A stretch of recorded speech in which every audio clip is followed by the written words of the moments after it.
Hey everyone, I'm John Child, Cruise Addicts, and who's here? Who's this? Hello, can I? What's up, John? and Don from EatSleepCruise.com. Wow, we're back again, and what are we talking about tonight, Don?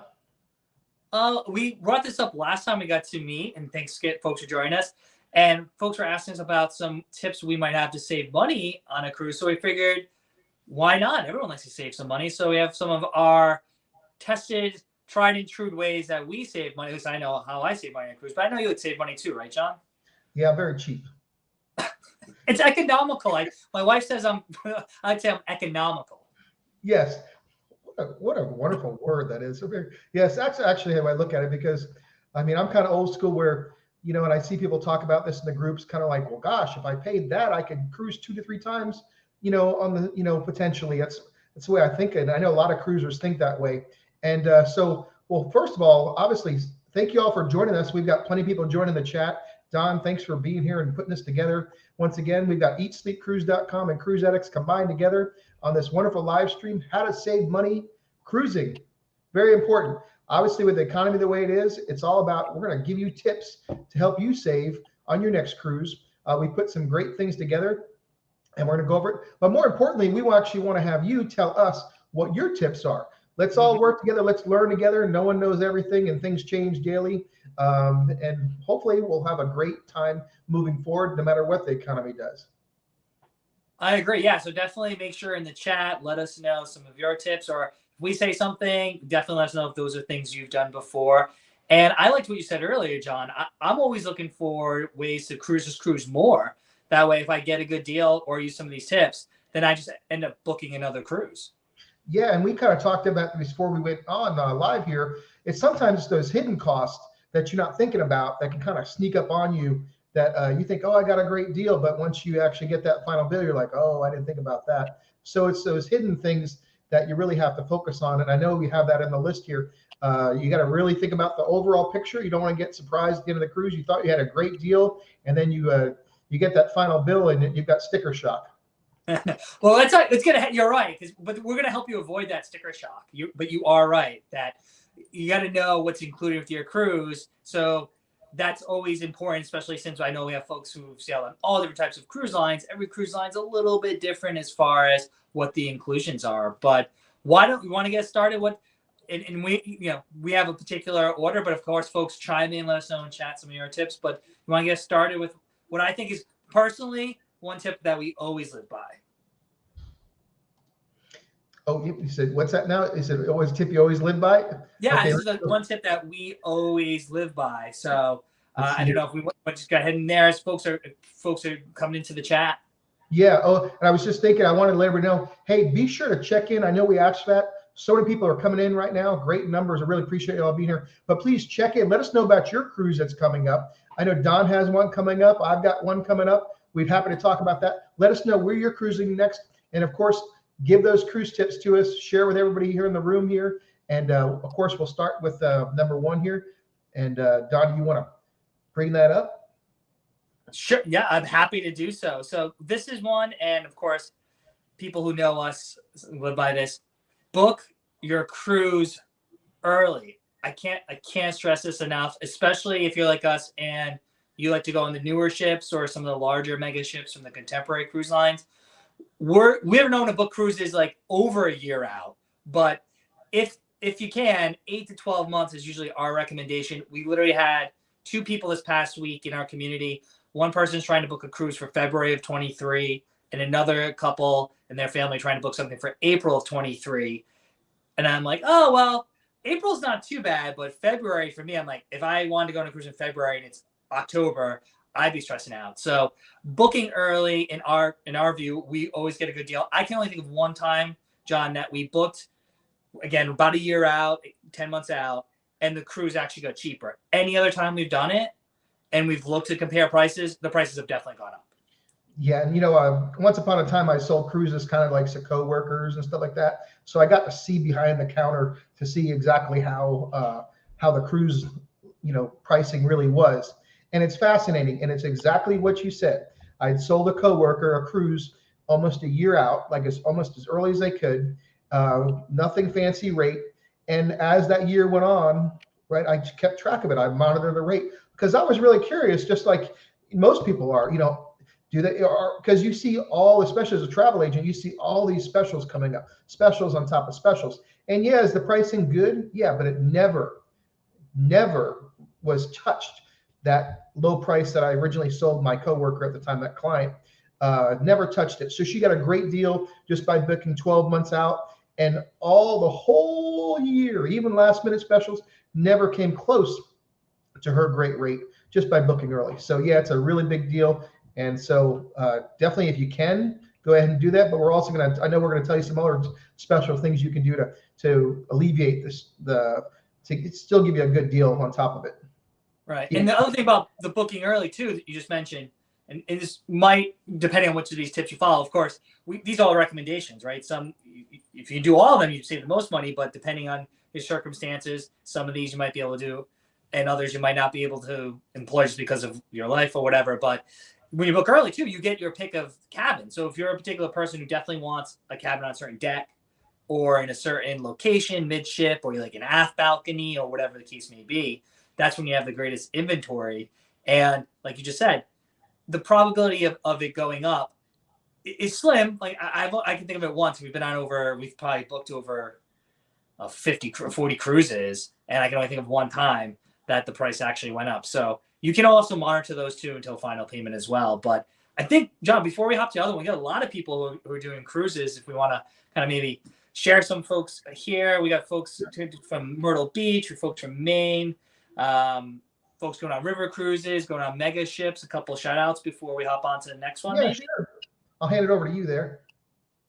I'm like doing all the work tonight for once. No, I'm just kidding. So let's see. We got Tina from Facebook. Cruising Symphony of the Seas, November 12th. That's coming right around the corner. Hopefully you book that far in advance. Symphony of the Seas is a beautiful ship. We were on Wonder together at Sister Ship. Yeah, and what a great time. Talk about a great time of year to cruise. If you can cruise in November, December in the Caribbean and it's not as long as it doesn't fall on a holiday like Thanksgiving or Christmas or New Year's, you're going to get some of the best rates the entire year. Someone else also sailing. This must be around Thanksgiving, I would think, or right after Thanksgiving on Escape. So NCL Escape, we were on. Well, Escape is kind of part of the Breakaway Plus class, but much different than Encore, which I know we've sailed on too. So Pam over on Facebook, and then who else did I see? Oh, someone just got off a ship. Just got off Carnival Liberty, and they're looking for a cruise next year. Perfect. Well, this is love Carnival Liberty. Yeah, well, this is perfect for them. They're looking to cruise next year. They're already thinking ahead. So, yeah, very nice here. Look at awesome. Some other folks. Kathy from Pittsburgh's checking in, and some other folks. But why don't we got a couple other questions too. I think we can get to a little bit later. A couple questions about what the differences, different booking ways to book. But why don't you take away? What's another? So book early if you can, 8 to 12 months in advance. What's another way to save money, John? So you can actually time your booking with cruise line promotions. We know there's wave season, there's buy one, get one, 50% off, kids sail free, and of course perks. Maybe there's a free Wi-Fi, free drink package, free specialty dining. There's all these different things that can be tied into that price. So if that's something that you really want to save on, that might be the time to book. And yeah, maybe I know a lot of people, especially friends and family, and I'm sure people don't plan sometimes. They just, all of a sudden, the husband and wife or family has time off together, and they're like, you know what, let's go on a cruise. And a lot of times it's 6 months or less, sometimes 3 months and less. So they can't always do that. But this is a perfect time to do those things, to do a promotion like that. And they're always doing promotions, some better than others. So that's where to, consult your travel agent or your planner, however you choose to book it. Right. That's really important too, to think about when you look at those promotions. They do change. So for example, like Heidi and I just cruise, the two of us. So we don't really care about promotions that include maybe kids sail free, which some cruise lines do occasionally, right? But if you're a family of 4, kids sail free, you could save 25-50% right there with a promotion like that. So just knowing what promotions are going on in the cruise line, and then we can talk about this. We'll talk about this a little bit later, right? Often you can kind of bundle whatever the cruise line's doing with possibly other promotions that travel agents and other folks are utilizing. So definitely keep track of those promotions. And I sign up to all the emails. Do you have all the, I get more emails every day about cruise deals than probably anybody. Yeah, we get quite a bit, and especially if you get, like, if you are that tied into that travel agent thing. But one thing I just wanted to touch on, kind of what you said, is I just want to reiterate it, is you actually can layer those deals. So you can have the perks, let's say the special promotion. Sometimes you get promotion, then you can tie that into maybe a senior discount, where you live discount, maybe a past guest discount. And so you can tie all these things in together, and that can bring overall price down quite a bit. So yeah, it's something to look into. All right. So we can talk about that. We have some others too, but while you mentioned that, I thought it was a good time to bring up another tip we have, and it might also get to a question I think I saw in the chat about using a travel professional to help you book your cruise. I've been on a ton of cruises. John's been on a ton of cruises, but we still use travel professionals. At least I know we do, and I'm pretty sure you do too, right? To book things, because they also have an inside track to what's going on. But you can also, like you said, combine whatever the cruise line's doing with promotions they may be doing, like extra onboard credit, free gratuities, service charges, or other things. And I found that sometimes travel agents actually have group rates that are even cheaper than the advertised price on the cruise line's website. Yeah, the group rates are really big, and I know we talked about it in the past, but it's so big that we should say it again. Group rates are a really big deal. So that's why you contact a travel professional. They have access to groups. A lot of times, let's say they're a cruise planners franchise, they have access usually to all the groups within the cruise planners franchise, and maybe even another network. So what is a group rate? A group rate is, so me and Don, we start a big group cruise a year ago. So we booked that, this kind of ties in when we first talked about booking early. Me and you created a group for our friends and family a year ago. And we took out 200 balcony cabins, 50 outside cabins, and 10 inside, whatever. So we have an allotment, right? Well, our friends and family booked up 80% of the balconies, most of the outside cabins, but none of the inside cabins. Well, now we're 3 months from the sailing date, let's say. So the group's winding down. Now all this inventory of those spaces that me and you have allotted to our group, we're actually going to have to sell it to the general public or anybody, because all these other agents can book people into that group. So that means that if you go through your agent, they can actually get you a price from a year out, 3 months, potentially 3 months before the sailing.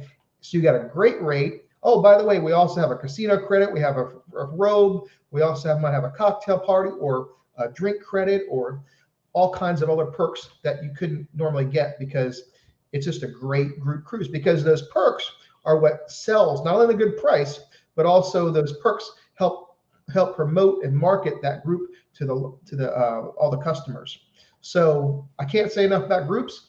If you want to save a bunch of money, contact a great travel professional that specializes in cruises, whoever they are, and then ask them about a group during your sailing period. Yeah, that's a great point, because this is how we combo, and we talked about this, that sometimes you can use more of these tips than others, but we didn't have to put a deposit down. We were looking at doing something special for our anniversary. So September of 23, contacted one of our preferred travel partners. He was able to get us a group rate on Celebrity Beyond in the Mediterranean that was at least $500 or $600 less than what Celebrity was selling that for. Still pretty good rate, because it was about a year out, because we did this like August, September. Yeah. So September of next year, but his was even cheaper, and because he had a group for it, and he gave us, I want to say, like $400 of onboard credit. So it was a win-win. And with the group rate, we didn't have to put the deposit down or it was like reduced deposit. So we only had to put down, I don't want to lie, maybe $250 each or $200 each, which is usually reduced deposit for Celebrity. At least I know the cruise lines do cheaper ones. But that was a way of, we took advantage of the travel agent. We were a year out, and using him got us that group rate and extra onboard credit. Yeah, I forgot to say about onboard credit, because our perks are so broad. I actually sold a group cruise one time for my wife's coworkers, and they actually let me pick the perks. And it's interesting. That's scary, but it's a lot of times it's an onboard credit, because it just returns that back to the customer and lets the customer choose to do what they want.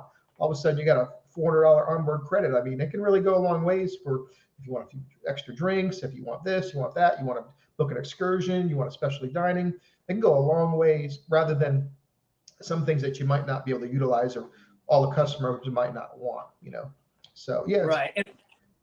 And folks, most of our folks here are avid cruisers, but for those who may not so familiar, I know onboard credit, OBC, that's basically just, as John mentioned, money that you have on your account already when you board the ship. Normally, travel agents onboard credit can't be used until you board the ship.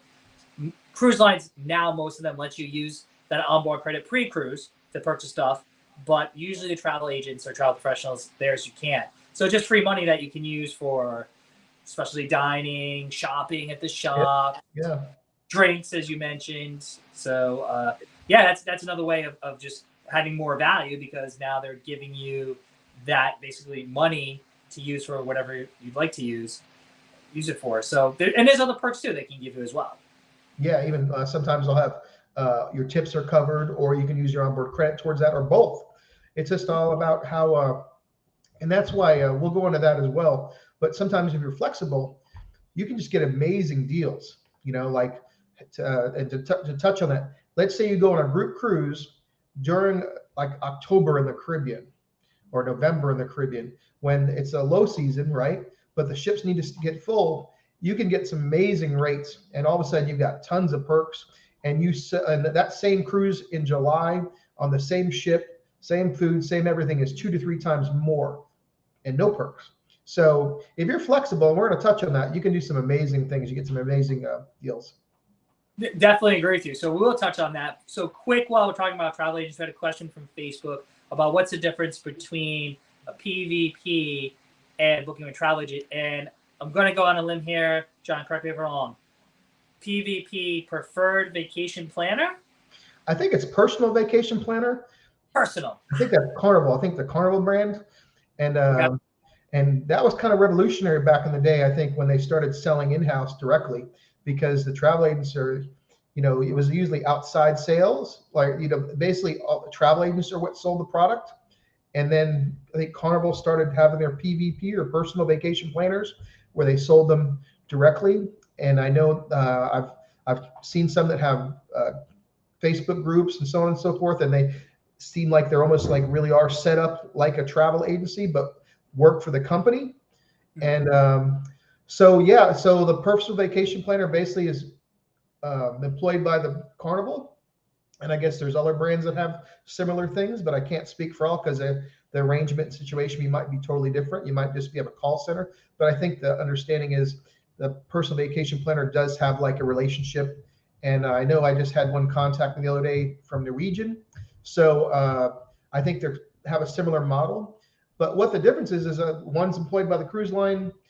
Travel agent would be independent, might have their own franchise, cruise planners, so on and so forth. And but either way, you can have a personal relationship with those potentially, and that's what's key, I think. I'm sure a travel agent themselves could actually, if Michael Consoli was here, he could tell us maybe some more details that I'm not thinking of. But I think, I've heard good things about both, haven't you? I have, yeah. So just to clarify, thanks for the question. As John mentioned, those people, like cruise specialists, I think is what Norwegian calls them, or well, you said this is for Carnival. They work directly for the cruise line, so they're kind of a little bit more restricted as far as what promotions they may offer, because most likely they can only offer what the cruise line offers, whereas travel agents, as John mentioned, are independent, right? And they work for themselves, or they have partner agencies, host agencies, or conglomerates that they're part of that might be able to take advantage of things we're just talking about, like group rates or the additional perks that they can also then bundle with the cruise line. Whereas those who work directly for the cruise line, which we have used before, all cruise lines have now. We get calls from Norwegian, Princess, Royal Caribbean, from those folks, and I'm sure they do a great job. But they're part of the cruise line, so they might be more limited in what they can actually offer you. Yeah, it just made me think of something else, obviously, because I kind of got tunnel vision thinking about the one brand. But yeah, if you're calling up and you're let's say you're open-minded about a premium cruise, they've actually the PVP through the company is going to be limited just talking about that one particular cruise line, whereas a travel agent might be able to say they can recommend other brands, other groups, rather than a single product.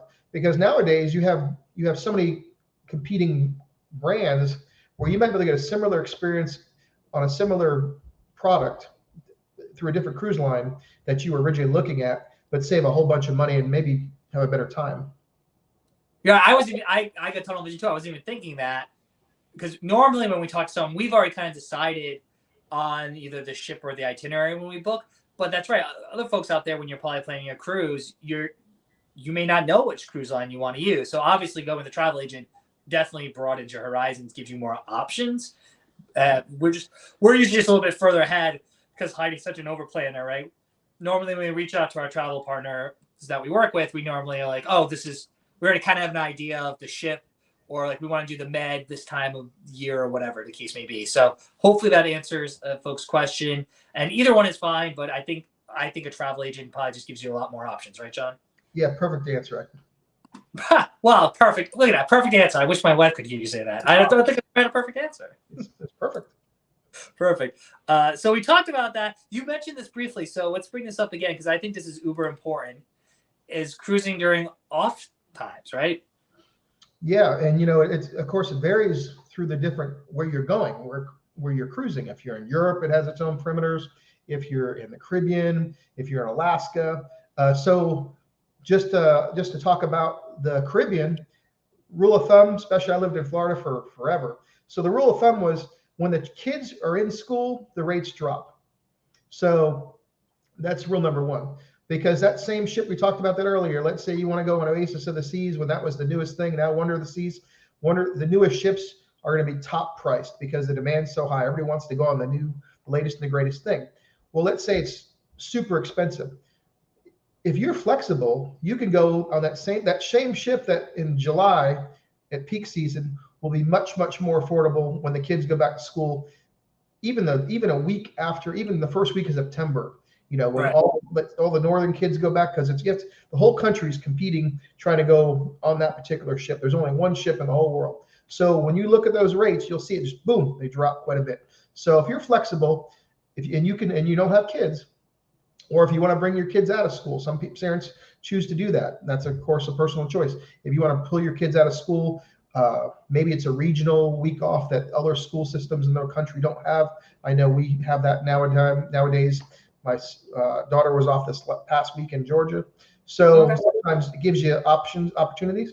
You can get some great rates. So if you're flexible, you can go on an off season. We're talking 2 to 3 times. So if that same cruise is $1,000 a week, it could be 2 to 3 times as much per person in the high season. Definitely agree. That's why when we just used to cruise a couple times a year, we always go in January for multiple reasons. Yeah, it's cold, but also January is the low season. Everyone just spent all their money in Christmas and the holidays, and we could always get pretty good deals cruising in January. And why not go to the Caribbean in January instead of stay up here in New England? But I think you also mentioned too, one thing you might want to consider for some of those seasonal ports, say like Alaska, you can always go what they call the shoulder, right? The first couple of weeks of the season, which for Alaska would be, used to say May, but now they start cruising like middle of April, all the way to the last couple of weeks, like September-ish, even into October now. The season's actually gotten longer. And our Alaska cruises, we've usually done the shoulder towards the end in September, gotten good deals. And we've always been very fortunate that the weather was pretty good and we get to do and see most of the things we want to do.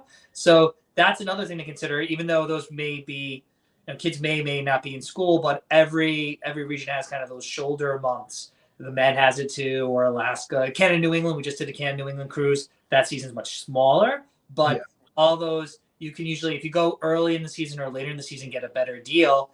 And now you just need to be prepared. The weather might not be optimal, but we've always been lucky. But don't, bring that rain jacket, bring an extra layer of clothes or something just in case the weather is not optimal. Yeah, and so what you're saying, I'm just going to interpret it like I'm just listening here. Go for it. So the bulk of the people want to go during these weeks, right? In Alaska, let's say it's June through August or something like that. And so if you went a month before, because the ships have to get up there, they relocate. Maybe the demand isn't as high there. Check those prices; it could be significantly lower during those shoulder seasons before and after that demand. And that pretty much goes with everywhere. So while you were talking, I was thinking about a European river cruise. My first 2 river cruises were in the Christmas market season. So that it's a small season, but I found out people were, when I did my research, the price was lower during the Christmas markets. The crowds were lower because there's only a few. The cruise lines, the European river cruises, only don't have their whole fleets cruising that time of year. So they have because the demand is less, but the price is less. But more importantly, you get to actually experience Europe during the Christmas market season, which is just phenomenal. I highly recommend everybody do it. But also the crowds are less. So you get to this, you're not going in the height of the season. Is the weather different? Of course. Is experience different? Yeah, but the sights are the same. The ship is the same. The experience is the same. It just might be a little bit cooler, but you get to experience something that you can't any other time of year. And on top of that, you get to save a lot of money because the cruise is actually more affordable than the high season, maybe in Europe. I think is May or April or something like that. I'm not sure. A river cruise on the Rhine, that same river cruise in the Rhine during high season is going to be potentially much more expensive.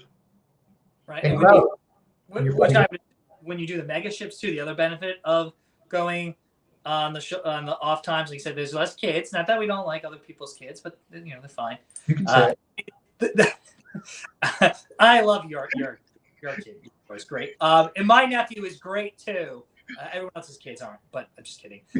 But there's less just people in general on the ship. So these ships still always sail close to 80% capacity, even during the slow time.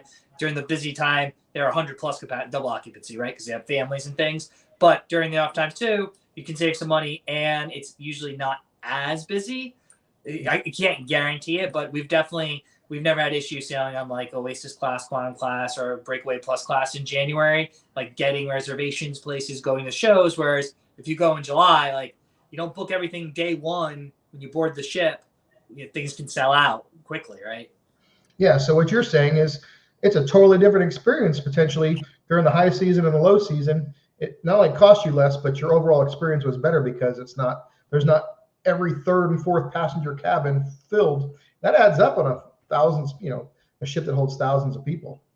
It does. And people, it's always kind of confusing too. And I know I had to learn this coming in the industry. You always hear like, well, what's capacity? And the ships usually will advertise what the double capacity is, right? Because they sell cabins based on double occupancy. But a lot of those cabins can't hold 3 and 4 people. So in the summer, ships can be 120% capacity, which off its face, you'd be like, how is that possible? Well, it's because there's a lot of kids. So some of those rooms that would just be anticipating 2 people have 3 and 4.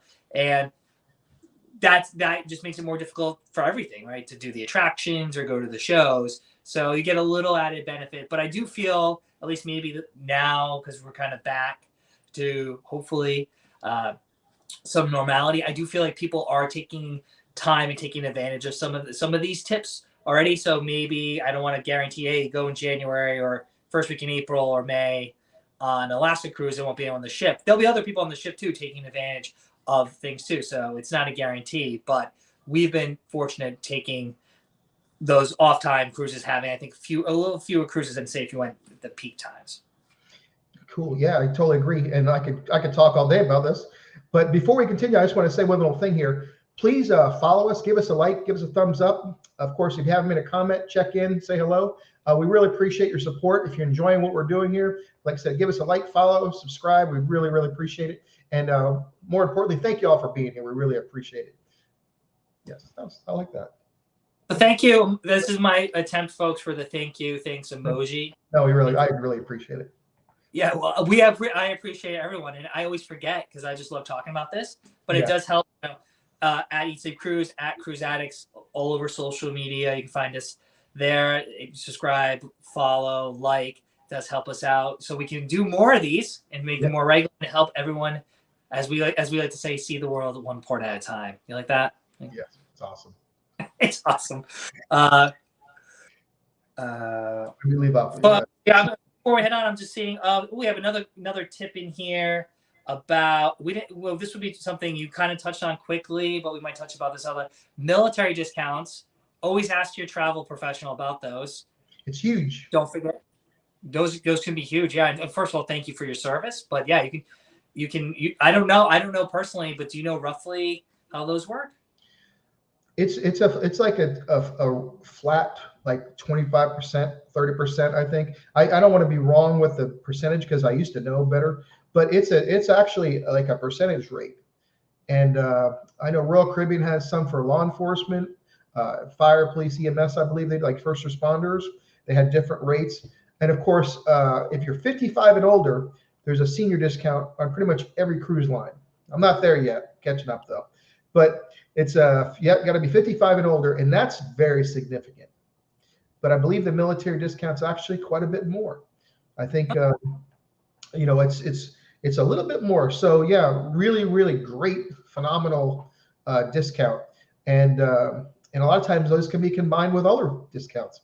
So like we talked about, and that's why a good travel agent can tell you how to do that. Because let's just touch on that. If you just call up some stranger that you don't have a relationship with, you're putting your faith, especially in a large purchase, into whoever you're communicating with.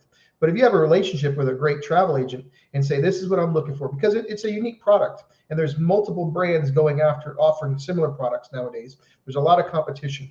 So that's why that professional can tell you that.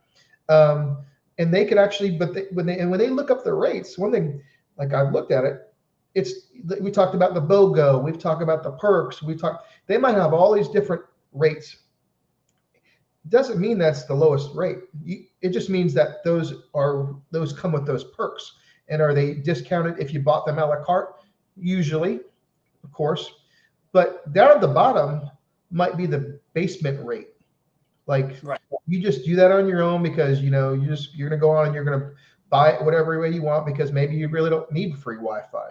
Maybe you don't really need it. The BOGO sounds great. It might have got you in the door, but is it the lowest rate available? If you call up a stranger, you're just putting their faith into them. So that trust that you have with a good travel professional that can give you the absolute best rate. Make sure you get all of your discounts. You live in a state that's got a special rate. You have a military discount. You have a past guest rate. All that information is plugged in, and then you get to a final number, and that the cruise line is going to discount.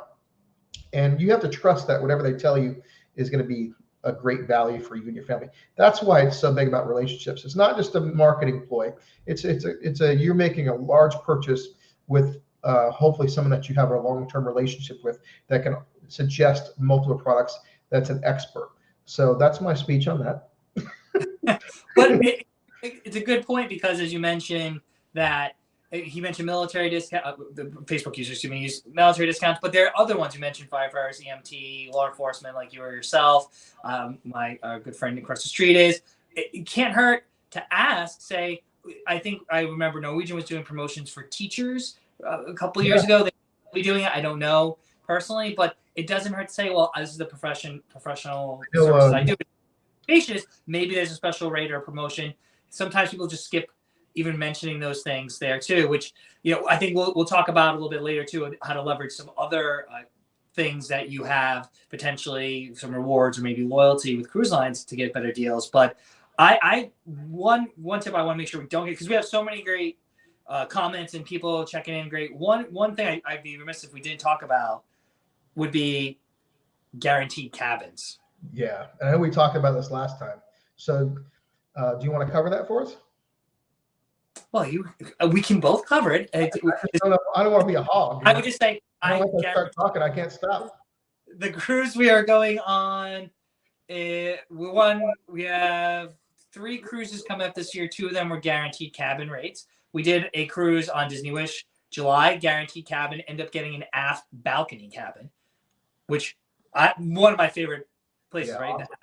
Yeah, back. Love them. So, love them. Guaranteed cabins, folks don't know, is you're getting a guarantee. You're paying a lower fare for a particular class of cabin. I mentioned balcony. Normally, we would do a balcony guarantee.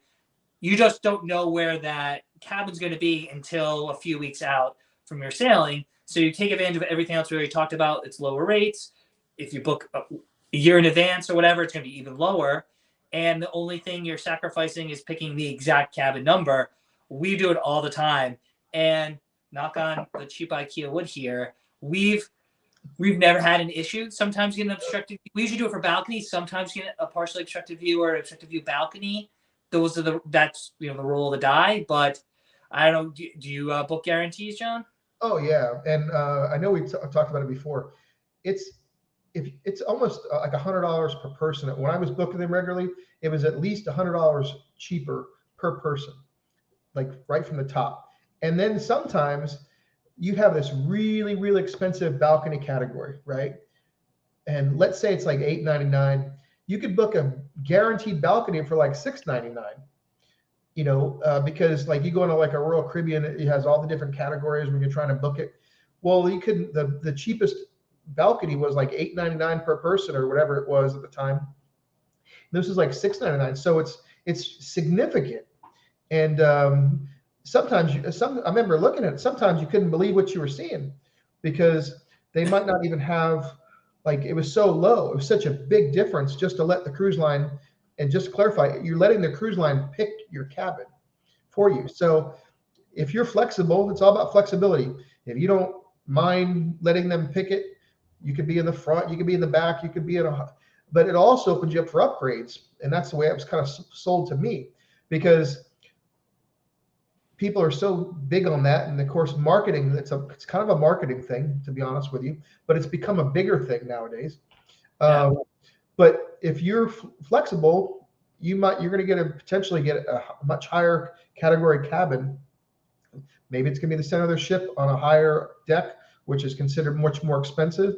They can put you in anywhere. You can even go from an outside. I mean, there's potentially where they can put you like I said, can open you up for a lot of upgrades. So yeah, highly recommend it. Not only do you save money, but it might get some perks along the way to get a much more expensive cabin, especially if you booked it a year out. Right. And thanks for that clarification. You said it. And it's also here for our folks. When we say guaranteed, a lot of the cruise lines now use language similar to what John just said, like, let us pick the cabin for you, or we choose for you, or something like that. Basically, when they're saying that, that's what we mean by guarantee. And you'll see the price. I'm just doing some comparison pricing for some friends I mentioned for a cruise line, and right there is like, we pick it for you, or we choose for you. You pick your own. So when you let them choose, as John mentioned, you're saving money. $100 a person, could be more. It's depending when you book it, what the time is, and you're going to get at least that category. And sometimes you get lucky. Like I said, we've got aft balcony cabins, which are highly desirable. We've definitely gotten midship cabins. These big, more square footage, right? Yeah, those aft have bigger balcony, more square footage. We've put in. Really, I can't think of a room where we've done a guarantee that was not as good as the least we expected, if not better. And then to your other point about the bids, what we did years ago is we did an Alaska cruise, and the balconies were ridiculously priced. Even the guarantee, for us at least, it was like, oh wow. I mean, so we did. I don't want to lie. I think we did like an ocean view guarantee, and then when the bids came up, we bid and got a balcony, and I don't want to lie, I can't remember what you bid, but a couple $100 more a person. And we went with some friends who paid the flat out balcony price when they booked, and we definitely paid less than them to get a balcony, but that's because we did the ocean view guarantee. But then when those bids came up that you mentioned, which is one we don't have, but we'll do a part 2 about bid upgrades. But yeah, I think guarantees, in my opinion, letting them pick the cabin for you is usually no brainer, unless you have very specific requests. Like, you have to be in a certain part of the ship or have to be at a certain deck, because obviously they're going to put you wherever they can fit you. And you want to talk about, like, first of all, I just want to specify something or point out something. Guaranteed cabins aren't available on every single sailing. So you don't go to your travel agent or your personal vacation planner and say, I want a balcony, I want a guaranteed cabin. Sometimes it's available just for inside. Sometimes it's just available for balconies or outside. Sometimes it's just not available at all on that ship, because if the demand is high enough, if it's close enough to sailing, that it just might not. It might be an option, or maybe that cruise line doesn't have it as an option. So it's not all the time thing. It's just a nice thing, the way to save money. And to touch on that, imagine if you were just being super cheap and you wanted to do a cruise, and and you booked a guaranteed inside because you just want to get on board. What a great deal that would be. Right, and that's another good point too. So it's not, they may not always have it for every ship. They also may not have it for every cabin category. I mentioned balcony. That's what we like balcony cabins. There were the days we would just do the inside, but now we're balcony people. So doing a guaranteed balcony, but a lot of cruise lines are not going to offer you like guaranteed suites. Or like the Haven on Norwegian. There's no guaranteed rate to get into the Haven. Yeah, there's no guaranteed suite. There's no guaranteed suite. So get calling out for a suite, period. So it is only usually for certain ships or certain sailings, depending on, as John mentioned, capacity. But also, there's only it's probably like mostly inside ocean view and balcony. You would say? Yeah, that's pretty much that from what I've seen. And did you know that the suites are actually, the other cabins are module inside, outside, and balcony. They're actually like slid in the ship, like a module pre-built, whereas most suite cabins are built just like a home on board the ship. Oh, I did not. Yeah, I did not. So if you definitely want a suite, odds are you're not going to book a guarantee. You'll be able to pick yours, but maybe not. Maybe they'll give you a little discount if they choose, depending on some ships have a variety of suites, like Celebrity. I mentioned we're going on Celebrity Beyond. Celebrity Beyond, the Edge class has a variety of different suite categories, and maybe depending on when you book, they might have one for a particular category. But guarantees, if they're being offered, investigate them. Let the cruise line pick the cabin for you, and you save money. Yeah, and maybe there are going to be more discounts in the future because back in the day there was very few suite categories, and now I think we can attest to that. There's just so much more. There's just massive areas of suites. So the potential for discounts. Because discounts mean sales could always change, but I've personally never seen a guaranteed suite. But you know what? Could it happen? Sure. It could. There's nothing. Usually there's no discount. You can't put suite and discount together. At least from what I know. Now, hopefully Michael Consoli will tell us that we have him on, with us in the future. He can enlighten us, but I'd be surprised. Right. It's like jumbo shrimp, right? It doesn't work. It's kind of like a box seat at the Bucks game, it's like it's no discount, or what's the club level? No. Right. I guarantee box seats at the Fenway Park here in Boston. Those are. So before we get on, we had a question from Facebook. I think is a good question from Kathy. How do you find a reputable agent to work with? I'll give you my 2-second spiel, and then John. There's a lot of things you need to factor in when finding the right agency and individual to work with. You want to contact either one of us, we could always give you a few suggestions. But as John mentioned, it's about finding a relationship. So I work with a few different agencies, depending maybe on the cruise line we're going to go on or what we're going to do. If we're doing a group cruise, I might use one individual. If I'm just booking something Heidi and I, and we're going here, we might just go with this one person who's a personal friend of ours. So I think you definitely want to find, if you want a travel agent, go into some of those big websites. I won't name them. Like those people that they just work on volume and mass. You're not going to build a relationship. So maybe that's okay with you. Maybe you just want a third party independent person to represent in case you need it, and you're just looking to get the cheapest deal. But I think if people, what we look for, do they respond to your emails? Have they been on a lot of cruises? Do they seem knowledgeable about the cruise line or maybe the ships you're interested in? Do they have experience with them? All the agents we use go on more cruises than we do. I have one agent who's been on over 200 cruises, and not just shakedown cruises, not just the promotional ones, like legit, like week-long cruises. So those are the things I would look for. I don't know, Joe, what do you look for in the folks you work with? Well, yeah, and also the cruise line, things have changed so much, and nowadays they have to become experts in each brand. And on top of that, they have CLIA designations.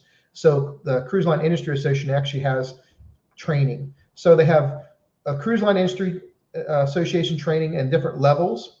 Then they also have specialty levels and training, like almost like Carnival University or whatever it is. They have different levels within each brand. So finding an agent that specializes in cruises should be your goal. Step number one.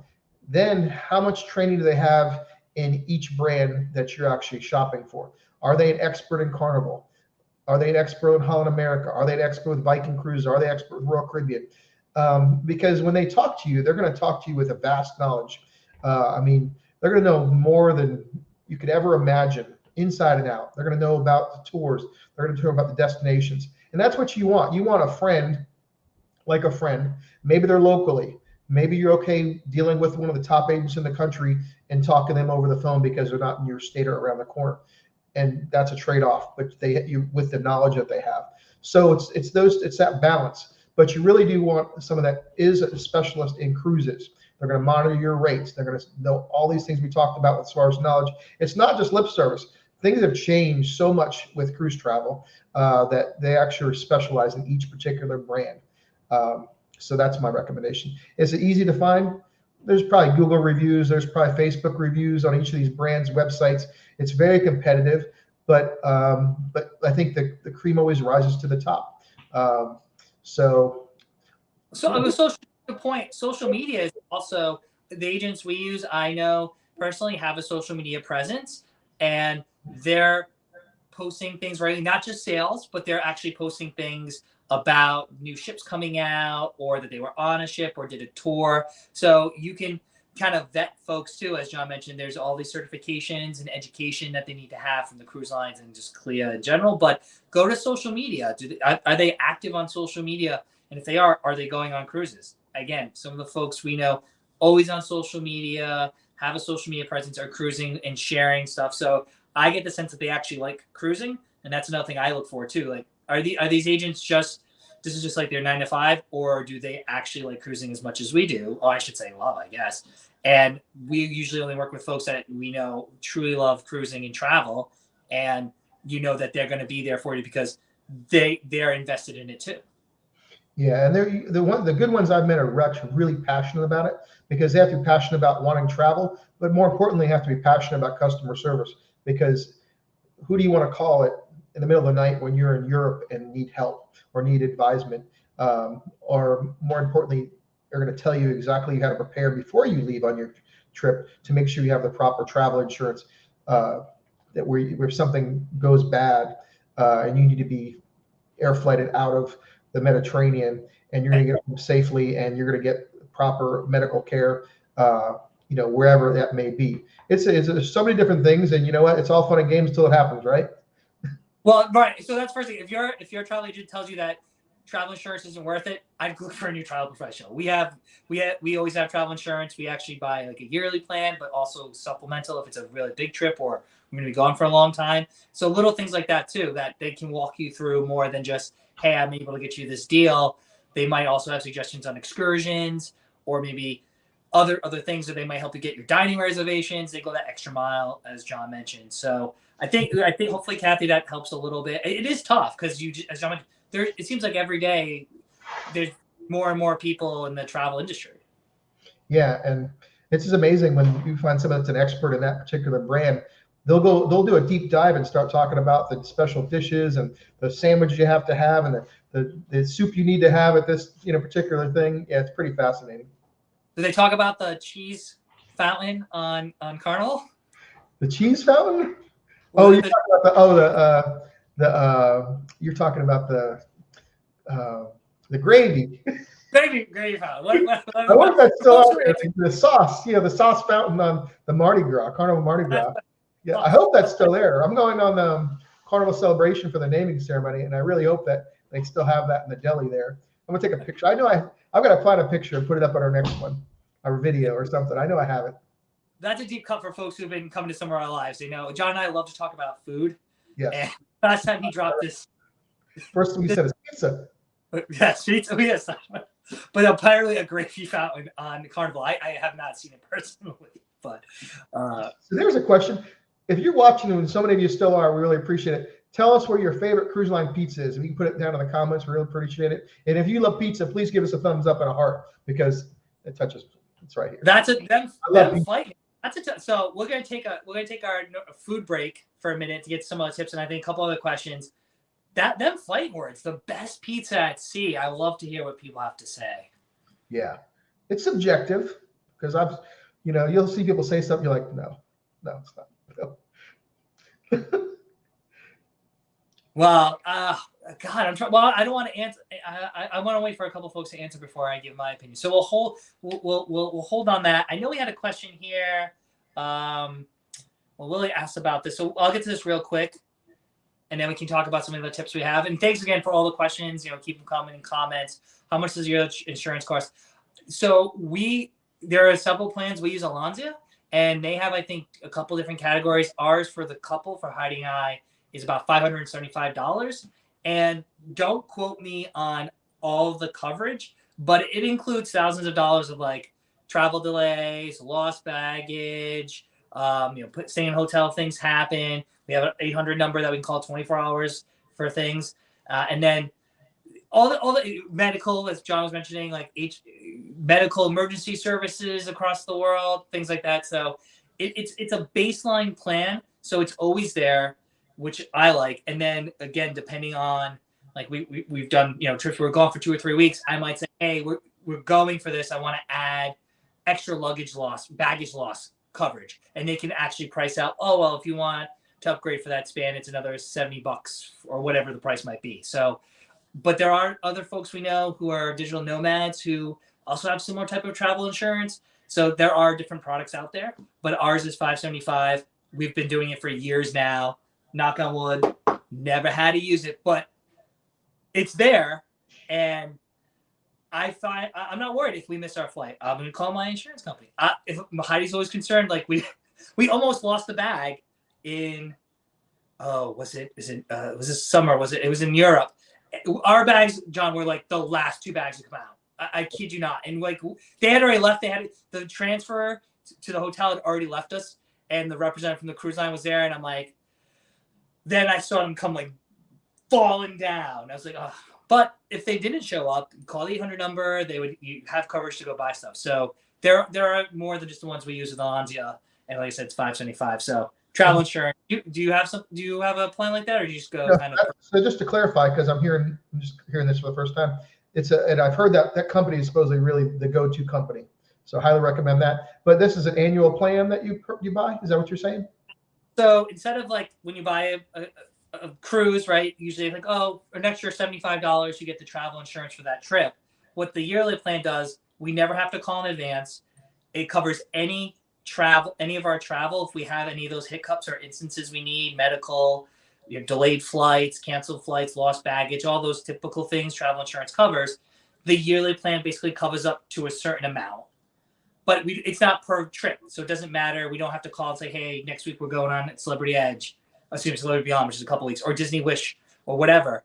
It's just any travel's covered, but then you can also buy supplemental insurance on top of that for specific trips. If you're going to be going to, bucket list, going to Antarctica or whatever, right? For 2 weeks, and you make sure something happens, flights to Antarctica are wicked expensive. You can max out your benefits. You can even buy supplemental for specific trips. But yeah, it's a yearly fee, covers all your travel, and that sounds amazing.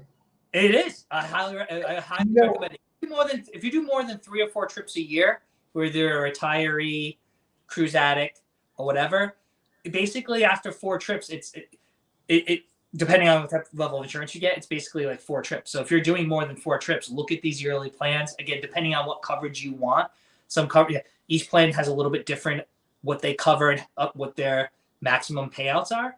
But yeah, it's a yearly plan. We've been doing it for at least 4 years now. That's a great tip. And unfortunately, I've known people that have gotten hurt, and I've heard different things on our Facebook groups we have. And what I've found out is some people go on these cruises and they leave the country, for example, and almost all the trips you're leaving the country. And so here's a scenario. You leave the country and you get hurt and you have some type of insurance.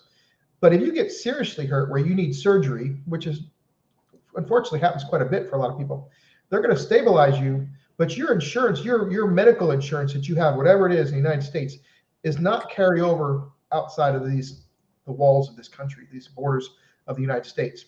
So you have to come back here potentially to have your insurance, your medical insurance cover you. So you need to have a policy, whatever it is, a travel insurance policy, to either cover your medical expenses overseas if you have something that has to be done immediately over there, or if you need to get, and some people also insist, like, I've got a cardiologist, I have a surgeon, I want to go to Boston University or whatever, or Atlanta or California, whatever, they might have a certain relationship with a surgeon in the United States that they want to be stabilized and come back here. You need to make sure that you have the insurance and, of course, be covered by your health insurance. You need to make sure you have a policy that will medically evacuate you quickly and properly to get you back to the United States to either cover your health insurance, and so on and so forth. So you have to think of those big picture things. You don't want to leave it to chance. It's yeah, unfortunately, people don't think about that until it's too late. And right, and actually, so as asked for how to spell a company, I put the wrong link in. My bad. This is the Alonzo Travel link. I'm going to throw it in travel insurance company we use, but like you said, there are others to compare prices. But just to your point, if heaven forbid something happens at sea and they have to have one of those helicopters come pick you up, it's literally hundreds of thousands of dollars. Oh yeah, and then to get an evacuation, like you're just not going to get flown back on a regular. You're not going to be in a normal plane. You're going to have to get a special medical evacuation plane to fly you back. I mean, if it's from the Caribbean to Miami, if it's from Europe to the New York City, I mean, we're talking major. It could be catastrophic. You literally need to have catastrophic medical insurance, on hand, because it's just that once out of a million chance that something goes bad, you need to be covered because, most of us aren't getting any younger, and you just don't know, regardless of age, if you're going to have a bad day and something awful is going to happen. So you need to cross those T's and dot those I's, because if it happens, it can just wipe you out. Right. So that again, it's a tip, and it is a money saving tip, right? Because if one of those things happen, you're paying out of pocket a lot more money than whatever the premium would be for those policies, whether it's a year-long policy or you just get a policy for your individual trip. So of course, talk to your travel partner about it, or there are websites like insuremytrip.com. I think it's kind of like a clearinghouse where you can search for different policies, right? So, but I love our year-long policy, and I put the right link in there for folks there. It's Alonzia, I guess how you say it. Yeah. I'm from Boston. I mispronounce things all the time. So. So let's see here. I'm looking at some of the comments. How far are we on the different points here? Let's see where we are. Like halfway through, and I know we're at an hour, so I think we have a couple more. We got some. If you want to give a couple of shout outs, a lot of people joining us. Kathy votes for the RC Royal Caribbean Pizza, Sorrento's. Sorrento's is not one of my personal favorites. It's not bad. It was better. I think it was better the last time I was on Winter of the Seas. It was pretty good. Huh? It was better the last time I had it than I remembered. I think they'd upgraded it since I'd cruised previously, but it's not my favorite. Fair enough. But thank you, Kathy, for checking in. Heidi loves Sorrento's. I know plenty of people like Sorrento's pizza. It was not bad. Yeah. That's not a ringing endorsement. So if other folks are joining us and catching it, we had an offhanded kind of poll who has the best pizza at sea, because John and I can't go alive without talking about food. So it's impromptu. We're not keeping records. There's no prize there's no trophy going out there. We are so two Italians that were born in the Northeast, right? Huh? We're both two Italians that were born in the Northeast. Exactly. So inevitably food is the center. That's why it's like, it's not New York style pizza. Forget about it. Here's a question from Facebook a little while ago, so apologies getting to it now. Do you recommend the drink package? Is it worth it? I feel like them also fighting words, right? It's what's the best pizza at sea? Fighting words one. Second, is the drink package worth it? Like, classic question. Should we end the live stream now? Right there, just like, okay. And thing.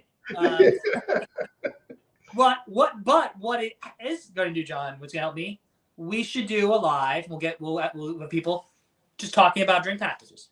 Yeah, it's that big of a deal. I mean, but yeah, it's fighting words too, because it's almost people are, I guess, how to put this properly. People are very, very passionate about the drink package. Either people love them and swear by them, and they buy them every cruise. It's just something they choose to do. And then there's other people that really go through the whole thing and look at the numbers. And I guess the quick answer, don't throw anything at me, is the numbers don't add up. So unless you're going to drive a lot, Well, no, I would, I, I, I mean, I would are you really going to drink that much a day? It's like 15 drinks a day per person because both people in the cabin have to buy it. So are you really going to get your money's worth, or is it better to go a la carte? I know you've written plenty of articles, so that's I mean, I'm not an expert in it, but I, I don't know. But then again, but it's also depends. So here's the argument. What's included in the drink package? Because now they've changed it compared to the old school. And that's kind of what I'm thinking about. The new school is the premium package, or there's a value package, or there's different levels. So that's where it gets a little tricky. If you get a package that includes like lattes and specialty coffees, like Starbucks type of coffees, and maybe it even includes Starbucks coffees, like our Norwegian Cruise Liner, and so on and so forth, and gelato, and I mean, all these different things. So they have all these different add-ons, things that can make, like MSC has all these different packages. So yeah, I could be wrong. So I'll defer to you before people start throwing stuff at me. Joseph has it right. We're gonna do a live. We'll do a whole show just on drink packages because I think there's so many ifs, and we are the ifs. This situation works. This maybe not. And you are right. We have articles on the drink packages for most major cruise lines. So we've had in the name of cruise research, we always test these things out. So when we bought the drink package, and here's our experience. So it's not all theoretical. It's like we've done it. We were doing whatever cruise, 7-day, 4-day, whatever it is, and we break all that down. So we'll hold there. So can you give them an answer though? What's up? Can you give them an answer though? I mean, I'm not trying to put you on the spot, but can you? Well, my gut was no, it wasn't worth it. But then I kind of complicated because I know things have changed so much in the last, I'd say, what, 5 years or so. I don't know. We tend to save money getting a package. Most of the time we do. Have there been times we would have been better off going a la carte? Yes. That's why I said we need to talk about it, because each cruise line, as you mentioned, include different things. And then it's about saving money. When do you buy the drink package? Do you go for one of those upgrades that includes a drink package, but also Wi-Fi and gratuities? Right? So we'll do a live, but in our experiences, most of the time we save money with a drink package. Most of the time, but not all. So it depends. That's almost the answer. It depends. Most of the time, but not all. It depends. Yes, I'm doing my politician impersonation, and it depends. But most of the time, we've actually saved money. But thanks for the question, and Joseph, we will do one about drink packages, and we'll focus on the major cruise lines, because I mean, some cruise lines have. I mean, MSC, no offense to them, has like 5 drink packages. It's just overwhelming. But most of them, to your point, have 1 or 2, which makes it much easier depending on what. Before you cruise with it, like to figure out what you got. Right, but I'll break out my abacus. We'll get a ledger. I'll have my Excel file open, and we'll do the numbers in another live, John and I.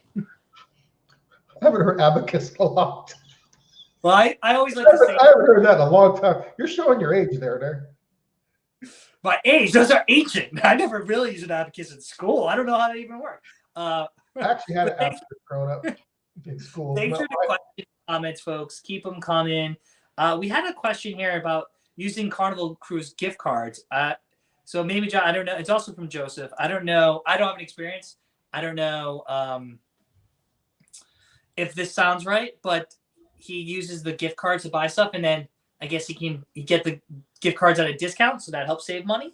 I think I've heard of that. Let's see what it says here. Use gift cards for Carnival Cruise. Do you use the credit cards that save on grocery stores to buy gift cards? Okay. Yeah. So I guess basically like Target, if you use a Target credit card, right, you get 5% off. So if you went and bought Carnival gift cards there, you get them 5% off, and then use the gift cards to buy the cruise, you save 5%. Somebody was talking to me about that particular thing. Yeah, that they do that. That they it just passes it along because they save kind of like reward points. And I think we're going to talk about that, aren't we? Well, that's a pretty good segue, sure. But I guess that's another way. I had a family member, I think, did something similar for Disney World. They went and bought Disney gift cards using their credit card. They gave them, 5% off or whatever, and they paid for a Disney trip. So I guess not all cruise lines have gift cards. I know Carnival does. I think Hal does too, but I don't know if like Royal or Norwegian have gift cards you can buy. I wonder if you could just use a gift card, period, and still charge it. I guess you just go get like a Visa gift, like gift cards. Yeah, $100 MasterCard card, I guess. I don't know. So similarly, that is kind of similar to one of our tips we had here is like using rewards points to do that. So there are a couple different programs. I'll talk about one, and John can talk about some others. There are the cruise lines have credit cards. So Norwegian, I know there's a MasterCard you can get. Royal Caribbean, I believe it's a Visa you can get. And when you use that card, like any credit card, you get points. We have used our Royal Caribbean card and have gone on at least 3 or 4 cruises for taxes and fees because we redeemed our rewards points and we did like a 3-day or a Navigator of the Seas. We've done like a lot of those weekend cruises because it takes less points to qualify for that. I want to say, I think it used to be 50,000 points or something like that. And you just you redeem it, you pay the taxes and fees, and then the cruise is essentially, 70-80% discounted because you're just paying the $100 or $150 taxes and fees per person, and then you got a ocean view, or you can save more points to get a balcony. So I would never tell someone to get a credit card. I'm not giving any financial advice.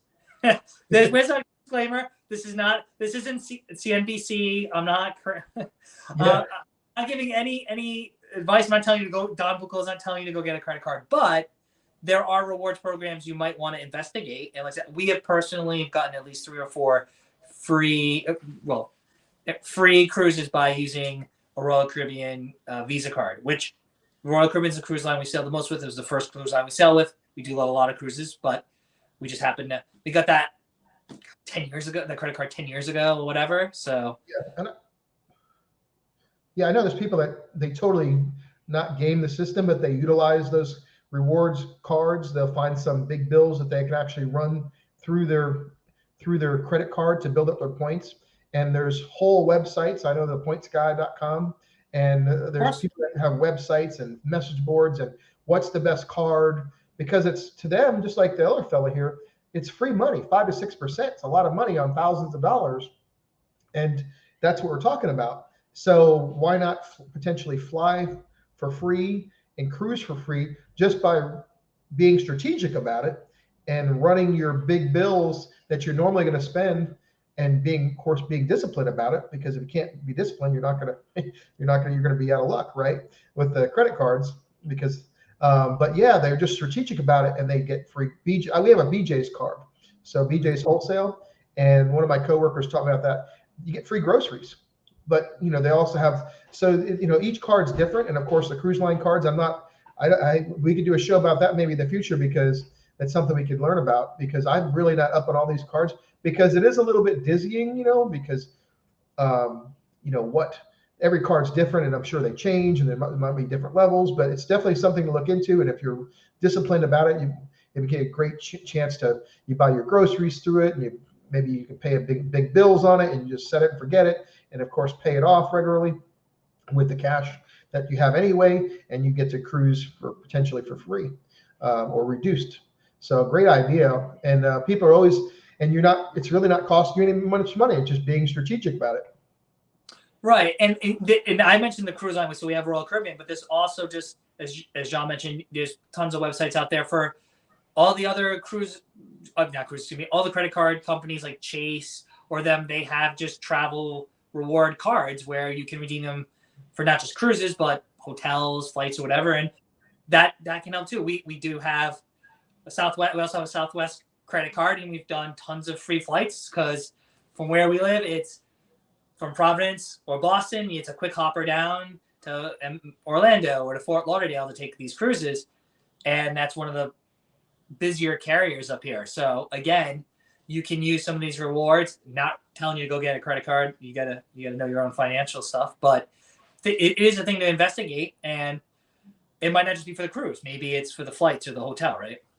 Yeah, it's just I actually was listening to a podcast the other day, and people were they were having a whole discussion about how they're strategic about utilizing their cards and getting benefits, and they're traveling all around the world, and flights and hotels and other travel arrangements. There's so much to it, but yeah, definitely something to look into. And then you combine it to everything else we've covered, and you get, Right.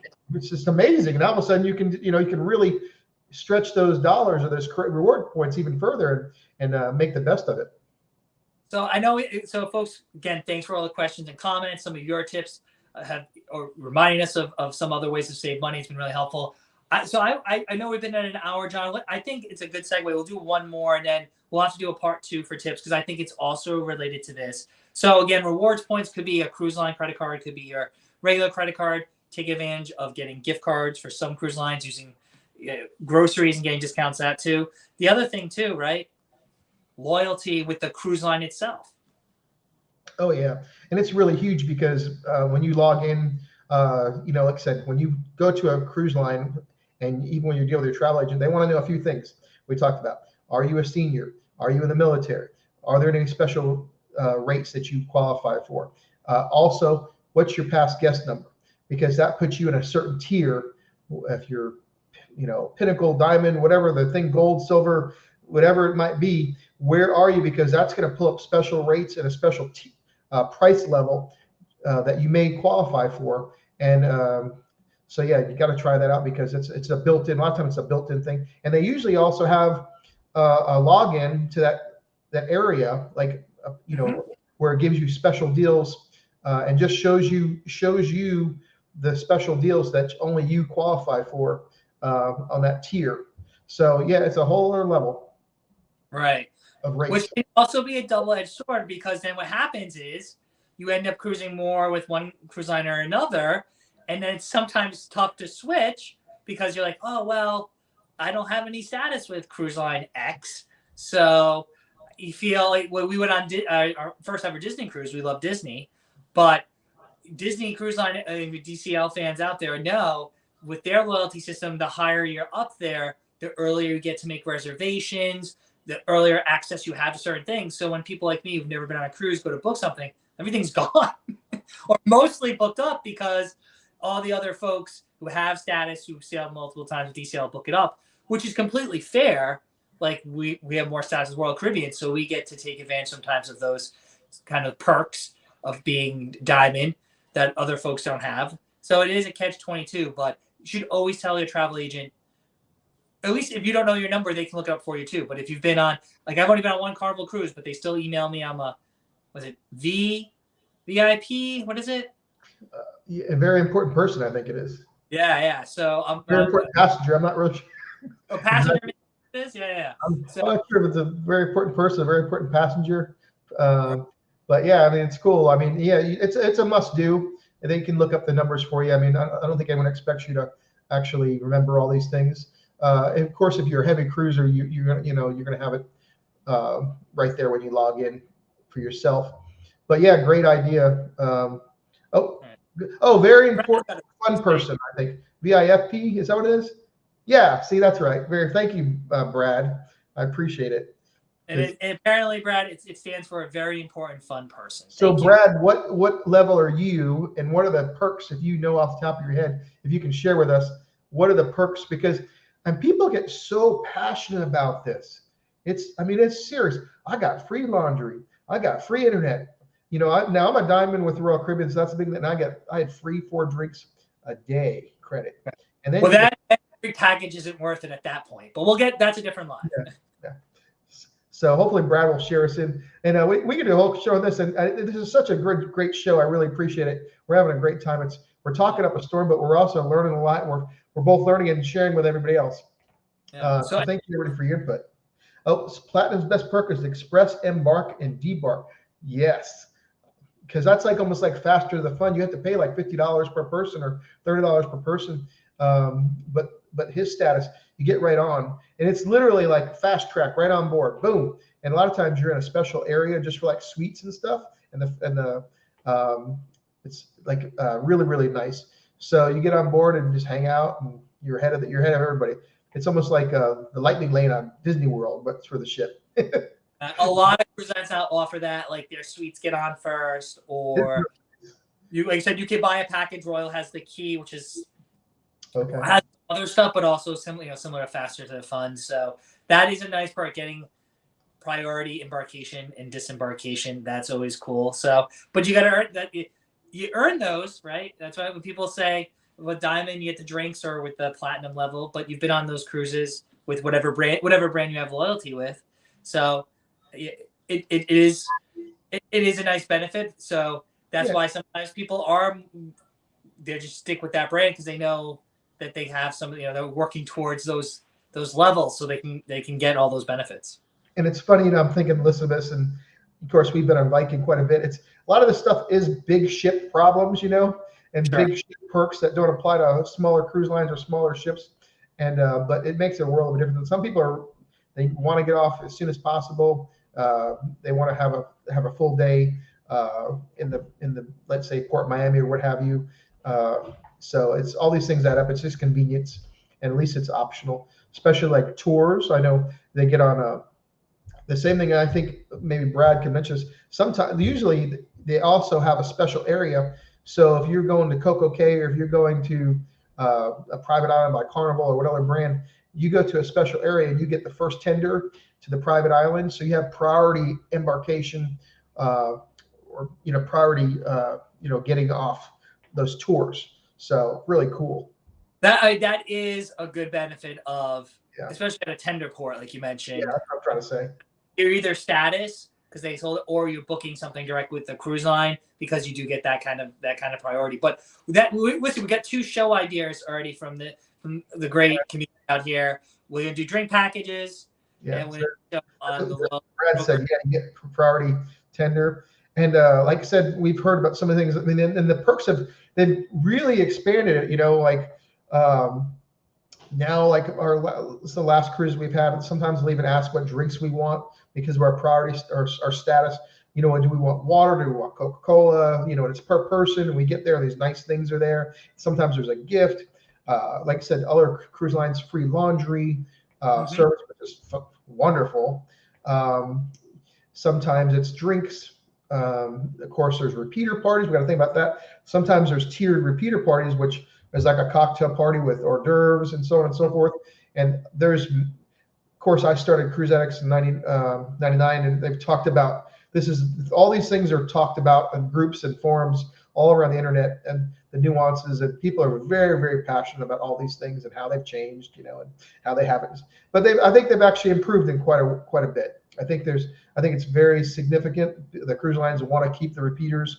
A lot of times, if you listen carefully, the cruise director will tell you who's on board, where they're from, and they'll usually say X number of people are repeat cruisers, and it's significant on a lot of the big Royal Caribbean and Carnival. It might be 60, 70% are repeat passengers. So they want to keep passionate cruisers, those fans of the brand, coming back over and over again. And that's one of the ways they do it, and they're constantly working on that. Right, and so to that, and then I think maybe that'd be a good plot to, so if folks have any more questions, I think I'll double check to make sure we got all of them. But to that point too, some cruise lines will match your status. So MSC cruises, the program always changes, but if you've never sailed with MSC, or even if you have and you have status with another cruise line, let them know, contact them. They'll match the status of whatever. So if you're Diamond on Royal or Platinum on Carnival, whatever tier you are, Princess or whatever the case may be, they will match that and give you a similar level and whatever the benefits that they have there. And then Virgin just announced a similar type of program too, Virgin Voyages, where if you can join their program, and then they're going to do it's not as nice as MSC is, like a clear match for like a year or something, and then you have to go. That's the only thing I did it back when I was Diamond, and so I was like the top tier, like Black Card or something. It was the perks were incredible, but it's only good for like a year. So you have to. So I think it's good for a year, right? And that just means you have to book within a year. So you can set it up, but I think you just have to keep it going. You have to book a cruise within 365 days. So and then you get to keep. So if you keep cruising with MSC, you'll get to keep that level. Yeah, I think so. You do the status match, right? And you set that up. There's a year window, and I think you have to book within that year. If you don't book within that year, I think it goes away. I think if you do, we have to read the fine print. I think it then continues on. Okay. So that, and I don't know many other cruise lines that do that, but That's revolutionary. Yeah. So, but that's also worth us investigating. Maybe more will do that.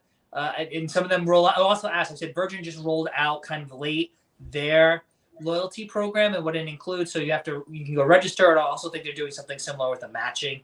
But again, it's something a travel professional can tell you about.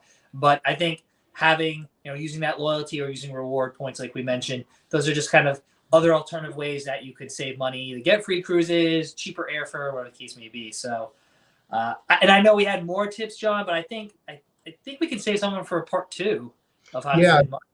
Yeah, I can just say, thank you all so much for your participation. Thank you for all the comments and suggestions and questions. I don't think we're able to get to it. We've had such a great time. I can really speak for both of us. We've had such a great time talking about and sharing tips and sharing your feedback. But if you could do us one last favor, please give us a like. Please give us a thumbs up. Please give us a subscribe. We really appreciate it. And we'll plan on revisiting all this stuff. We're going to be looking at your comments. Anything we didn't get to today, we'll incorporate that in our next live stream. And we hope to do this more and more often. And with your help and support, with those likes and subscribes, we'll keep doing it. And thank you so much. We really appreciate it. Everything John said is. Yeah. But of course, I'm Don from Eat Sleep Cruise, and that's John from Cruise X, in case you don't know. But as he said, like, subscribe, follow us on social, and always feel free to reach out to us even when we're not doing lives, right, John? You can hit us up on social media if you have a question or a tip to tell us. Let us know. We'd love to engage with you anytime, not just during lives. Yeah, we've got so many cruises coming up. I'm going to Norwegian Prima, the first inaugural out of Galveston. I think it's October 27th. Then I'm going to be on the Carnival Celebration naming ceremony. Then we're going to actually be cruising on the Carnival Celebration. And then we're going to the MSC is having an inaugural in New York City. And so excited about that. So, and I know, Don, you have some cruises coming up. We do. We just got off of Prima in New York. We'll talk about that once you go on it. We'll do a show about that because I know we touched on it last time we met, but I want you to experience it. And we are also going to check out Celebrity Beyond, which came out earlier this year, but is making its U.S. debut. So we're going to be on that in November and a couple other things. We'll go on Celebration as well. So lots of great cruises. We'll hopefully bring you guys some great content from those trips, either live or, of course, on social. Follow John or I for our trips. But then we'd love to get some stuff done on the ships, but it's just the Wi-Fi. Yeah, I think we've talked about this. We've actually bit cruise together several times now, and it's always fun. But yeah, we always have good intentions. So we're going to go live, and we're going to do this, and it just never works out good. I think the cruise lines have kind of throttled back some of that internet as far as the live streaming. I think because so many people are doing social.